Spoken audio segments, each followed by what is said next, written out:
Welcome to There She Is, the podcast by Women's Sport and Recreation Tasmania. This is a space for celebrating women in sport, the athletes, coaches, administrators, volunteers, and leaders who shape our sporting communities. We talk pathways, visibility, lived experience, and what works for women in sport right here in Tasmania and beyond, because representation matters and every story deserves to be seen. Welcome everyone, it's Philippa here from Women's Sport Rec Tasmania, and I have a bit of a legend with us today. This is Kim Holcombe, who is the new world champion in table tennis.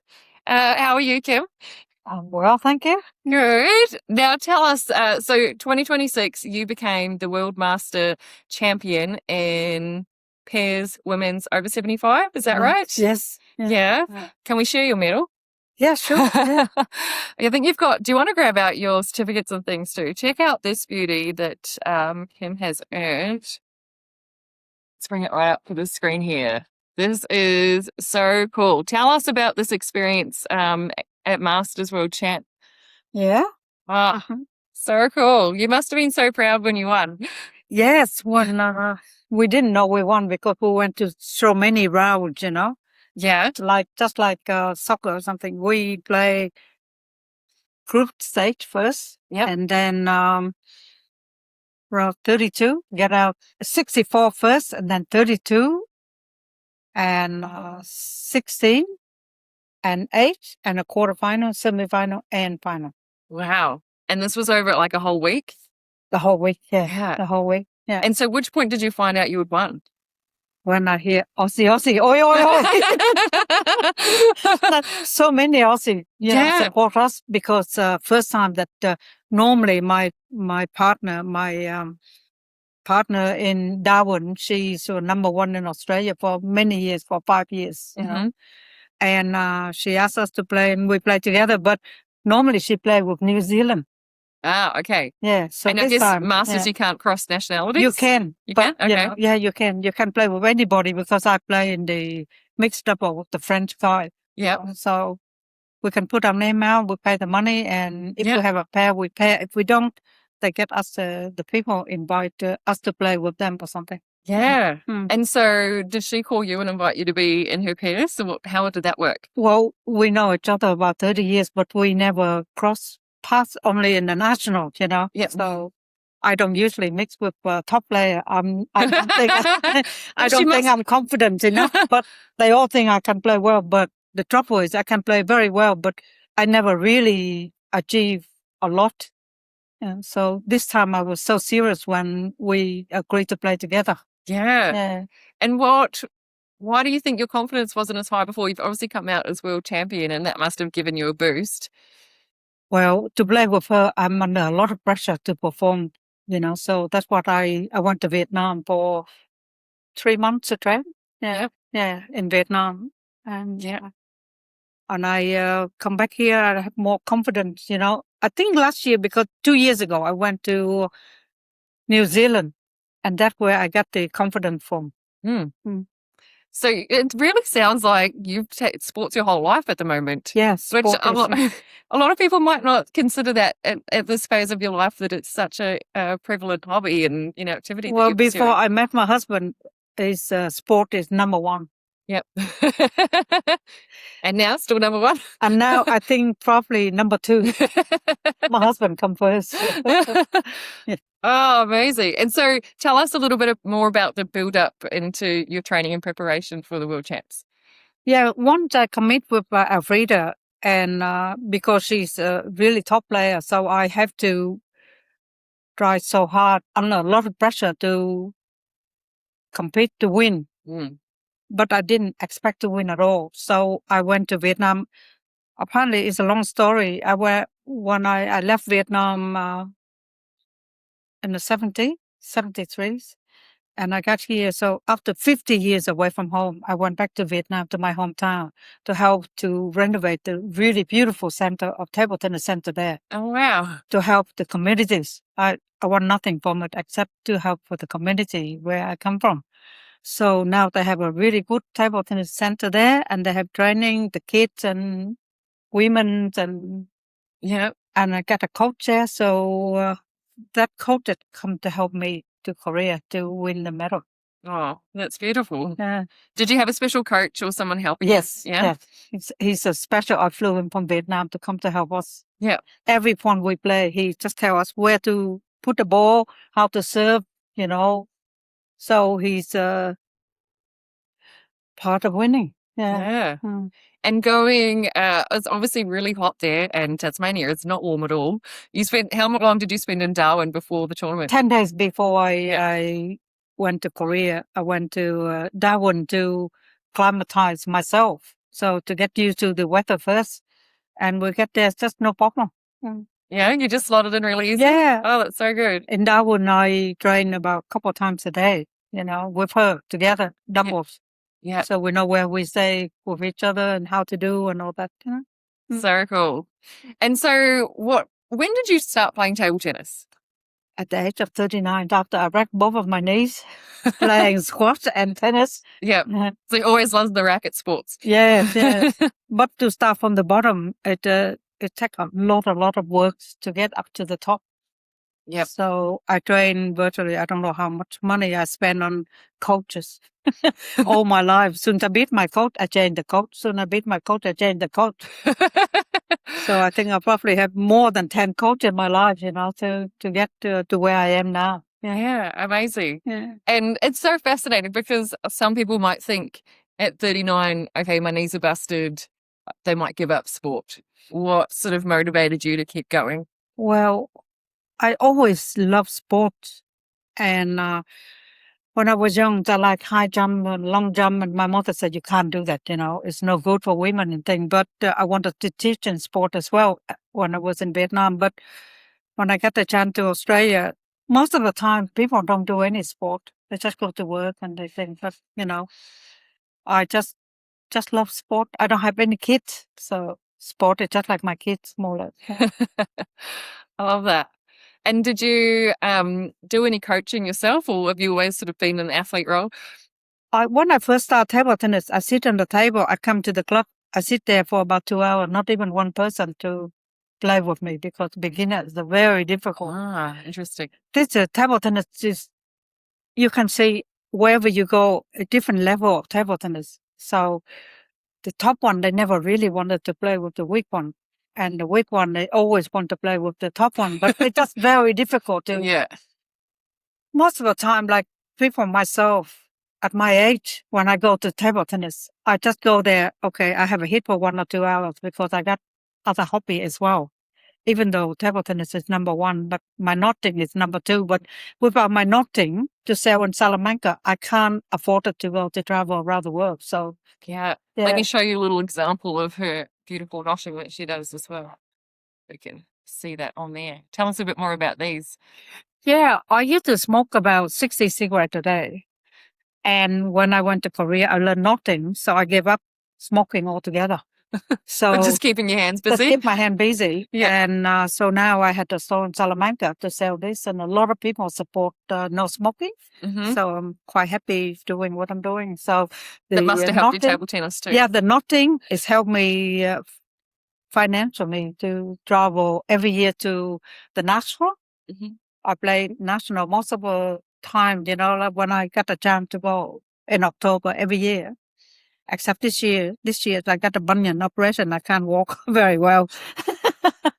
So you're not going to nationals? Not this year. Okay. Next year. 2 years time, I go to Istanbul to defend my title. I love it. You were so motivated. And well, for my age, I think I'm happy with it, you know, because I don't take any tablet. I don't take any pill every morning. I don't take anything except the, you know, eat well and live well and play sports. Yeah. That's a huge factor for well-being, isn't it? So yeah. How do you find being active? I mean, you're obviously not on any medication and things like that. What other benefits do you find with remaining active? I guess keep me alive, you know, because winning is really not everything, but the only thing for me, you know. That's it. When you go, a lot of people take sport as a hobby, as a social, but I take sports very seriously. I wanted to win, you know. So I remember most of the people that I lose to, but I don't remember most of the people that I beat them. So you just have to challenge yourself, because when you have no children, you got to try to keep yourself motivated. And it's just very, very difficult to motivate a person to say, okay, you go to play sport. What for? You got to have a reason why you do it. Yeah. Yeah.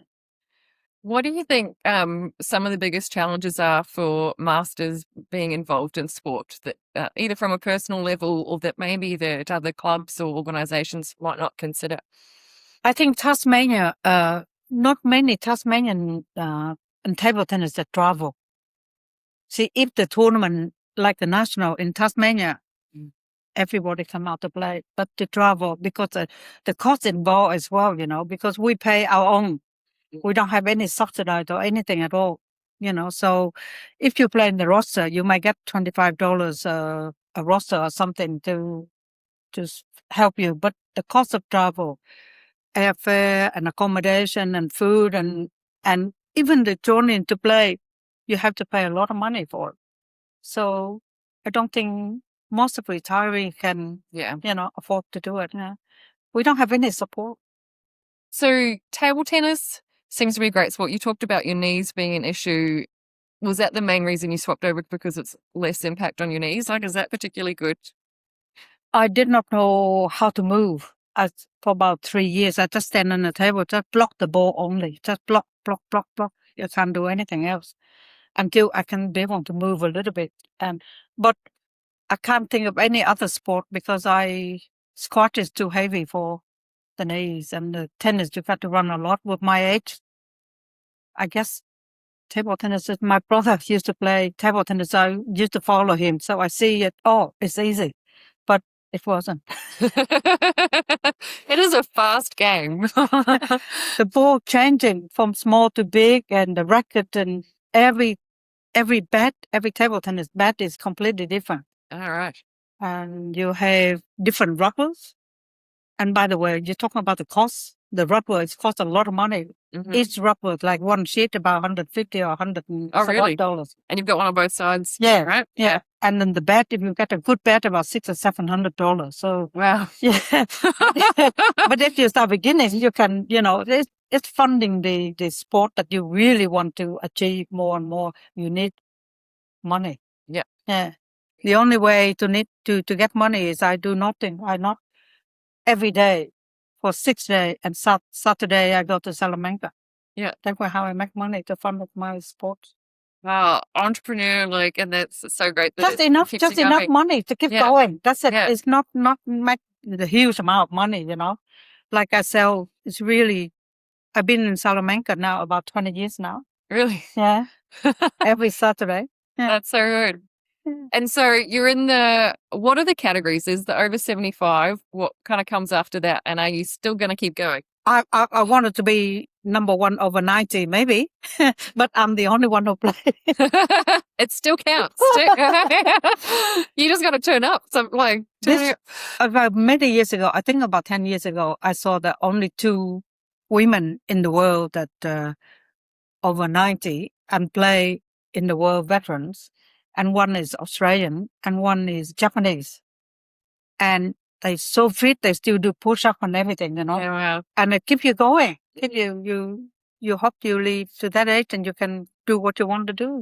That's the main thing. Yeah, your body's not holding you back. Hope so, if you keep fit, Yeah. I'm trying to do exercise a couple of times a week at home, and my table tennis, my robot, and keep going. Yeah. What do you wish other women, in their 70s would know about sport? Well, if you mix with you go to the national, we play in the age group. So we play 40, 50, 60, 65, 70, 75, 80, and 85. In the world, you have 90 as well. Yep. Yeah, so you get to know them. So you get in touch with them, from the same age group. But when we meet each other about 40, and then 30 years later, you can't believe it. We're still going. Yeah, that's the reason why I met Elfrida. And I told her that I had the table tennis center in Vietnam. Would you like to come with me to Vietnam to have a look at the train for a couple of weeks and have a look at the center? And she said yes. So she went, and that's how we made contact to play again. That's She so went cool. with me for a couple of weeks to Vietnam to train as well Yeah. with my coach and all that. Yeah. So how did this center in Vietnam come about? Did you fund it? Was it community funded? More or less, just a spur moment. After 50 years, I left Vietnam. I went home and I met one of the guys that every time I go, I usually carry my bat and with my ball. So I play table tennis.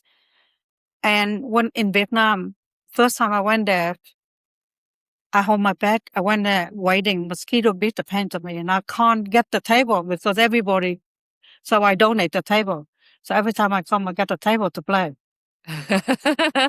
And then one last few times, one of my 50, about 50 years away from home, I met this guy in the street and he said, "Oh, come in to play." I said, I remember he was a coach in the table tennis. So I went to his so-called table tennis center, and dog running around, shit everywhere. And the light is so bad and the table is so old and nothing. And I still have a hit with him. And I look at it and I saw and I said to him, I said, "Look, I could help you if all your member put in a little bit of money, whatever, the rest I pay for." As soon as I said that, all the members were so happy. And they, "Oh, I want 1 million, 2 million, 5 million." So the rest of that, I got stuck. So it's just sort of, sort of spur moment, but I got trapped in. If I left there, I would never have that happen, and the gold medal would never achieve. So since then, we become very good friends. And when every time I go home, I go there training, weeks on and every day. Yeah. Yeah. How often do you go back? Almost every year. Yeah. Yeah. Mm. And you do a couple months there, or? Well, depends on if I get serious. Like if I want to train, I train a couple months or I train a month, or because every day I train, not only just every day, twice a day. And it's very solid training. And I actually donate the robot as well for them as well. Yeah. And my husband is the electrical engineer, so he help on lightings and things. So, he's, we did a really beautiful center. Yeah. Now my sister came in about last year. She came in to visit us, and for 3 months holidays, and now she got hooked and she played table tennis every day as well. She wanted to beat me, but she didn't. Not yet anyway. Yeah. Oh, it seems like infectious though, right? When you're in those kind of environments and you're around passionate people, it's easy to build momentum from there. Yeah, because now in Kingston Table Tennis Center, it's a lot of people take up table tennis, and most of them just for social and for exercise, but some of them really serious. But I have a hit for anybody who asks me, but not because when I know that when I first started, I can sit for one place, nobody would ask me a single thing, So now anybody asks me, they say, "Oh, you play very well," but really? And then now I believe in myself that I do play well. Yeah. It takes a long time. Yeah. Have you got any little mindset tricks that really helped you, change that mindset and boost your confidence? Yes and no, really, because I think come to Australia and to play, come to in the 70 and your mind always said, "Okay, well, you're not as good as an Australian."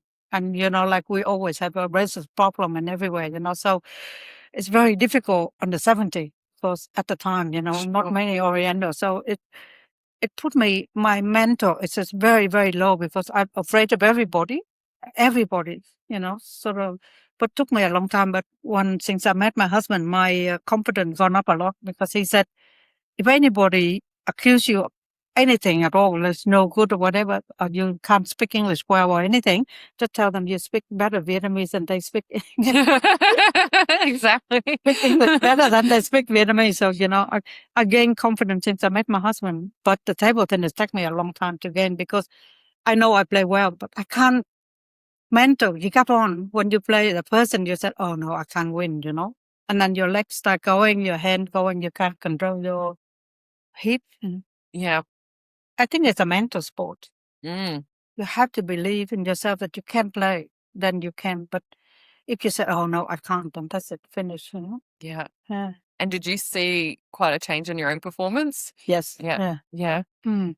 It's pretty instant, isn't it? When the mind and body connection. Yeah, you have to have mind and body, not only the shot itself. You know you have a shot, but you can't win. You know. So since I know everybody, every year I go to the national, they all said, "Oh, you play really well, but you can't get to the final or semi-final or something, you know." So because there's so many stage, group stage, 64 and all that, you know, so many rounds before you get to the semi. But if you go every year to tournament, every time they have open tournament, you gain points, just like in other sport. And if you don't go, your point just stay there. So therefore, very difficult for you to go up to the top to play, to win, you know. Yeah. So you got to battle with all the weak player first, before you get up to the top. We Tasmanian, we don't travel, so very hard to gain points, to gain points on it. So our Frida travel everywhere around.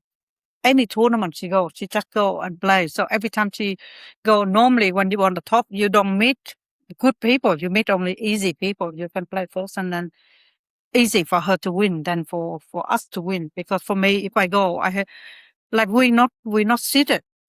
Alfreda and I are not seated in the master. Oh, okay. So we didn't expect to get anywhere. So they expected the Korean and the New Zealand in the final. But we beat them along the way. So we were very, very happy. Were you undefeated through the whole tournament? Hmm? Were you undefeated through the whole tournament? Yes, of course. Yeah. Yeah. How did you not know you were winning? Of course. Even the group stage, we didn't lose anything. We win the whole lot. But what happened was my coach, he's very, very good because he know my mentor because he have a PhD in sport as well. So he know how to work on my mind. So he wouldn't let me watch any match. Yeah. After I finished the match, he put me in a corner, sit there, let him go. So I don't see people play. I'm not afraid. See. Yeah. But we afraid of New Zealand because we play them before we know how good they are. But apparently the Korean harder. And a lot of them really hard. But we never seen them play, so we're not afraid, Yeah. So mental. It's interesting to know your own mindset and what will be those triggers, right? And really work with it. Like maybe some people would be fine with seeing the other players and it might motivate them. When you see them play, you say, "Oh no, I can't beat them," and that's it. You mental done. already. You lose a couple of points because in table tennis, the best of the game is 11 points only, not 21 like before. So if you lose a couple of points, the game is over, more or less. Yeah. You're trying to work that way, If you serve two serve, and if you won your two serve, and you won one of their serve, you're going to win the game. Sort of work. You have to work mentally. Yeah. Yeah. It's really intense. Yeah, really intense. Really intense. After the game, you just have to sit there for quite a while before you decompress. That's mental, not physical. Mental, Yeah.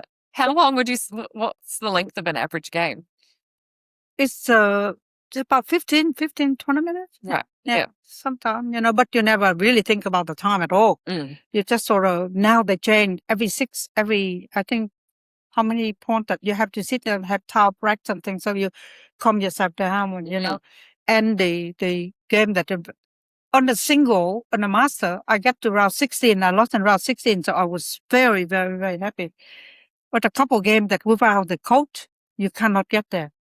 Because I lost when I played one of the single. I lost the best of 5. I lost the first 2 games. The third game, my coach said, "Just keep playing your game." So I won the third one. And the fourth one, my opponent leave me 10-6, which is one more point she win. Yeah. And you put it back? And I put it back. To 10-0, and I know I'm going to win. And then 10-0, my coach called timeout.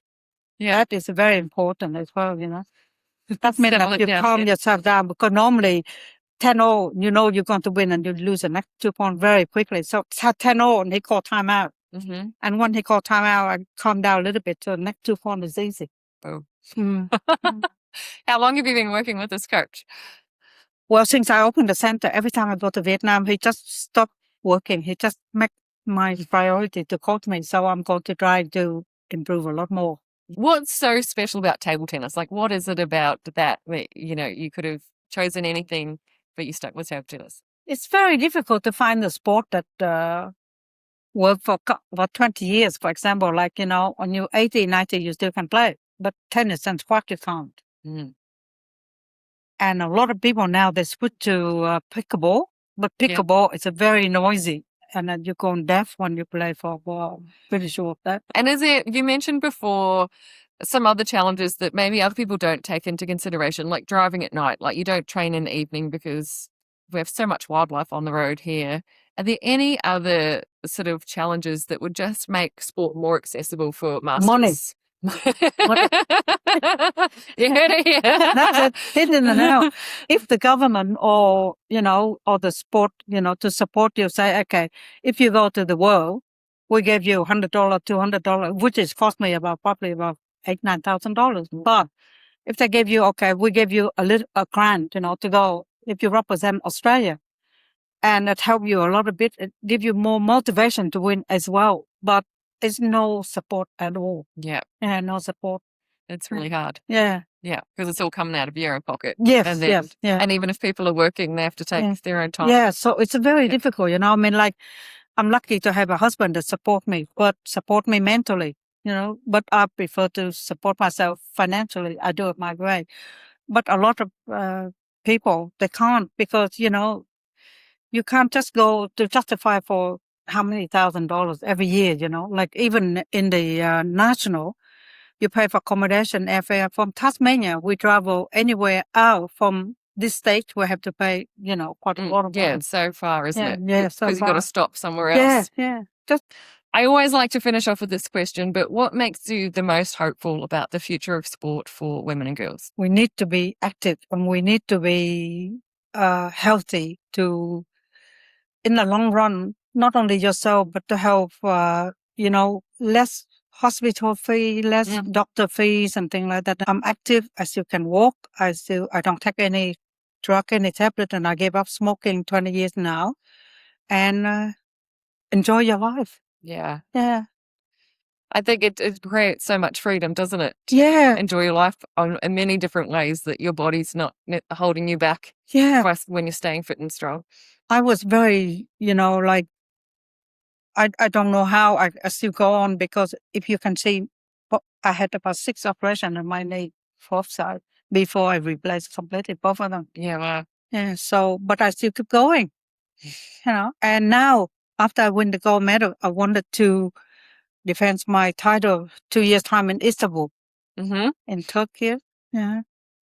Yeah, is that motivating in itself, the travel and the experiences or locations?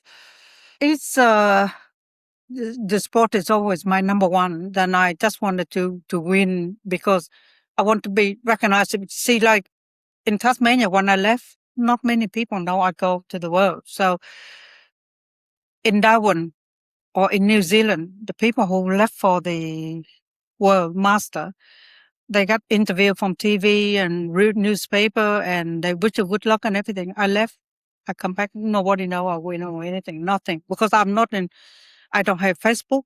I don't have anything. I don't have any social media. Nothing. Because, so not many people know. And when I come back, Frida got involved with all the people there. They congratulate her and everything. So I feel really low. So I just sit there and I decided, hey, I need to recognize. I need to be recognition, So I look into who's our MP in our area. They say Eric Abad. Eric Abad. So I look in a few and I say, hey, I just won the gold medal in the World Master. I want to be recognized. I want to be recognized. So they contact me, come in, take photos and everything, and invite me to their office and was really, really nice. Yeah, that's right. Well, we certainly have enjoyed celebrating your win. I think what you do is amazing and really inspiring, and it just increasing visibility for women of all ages, and competing internationally is massive. So well done to you. We're very, very proud to have a Tasmanian world champion on my couch.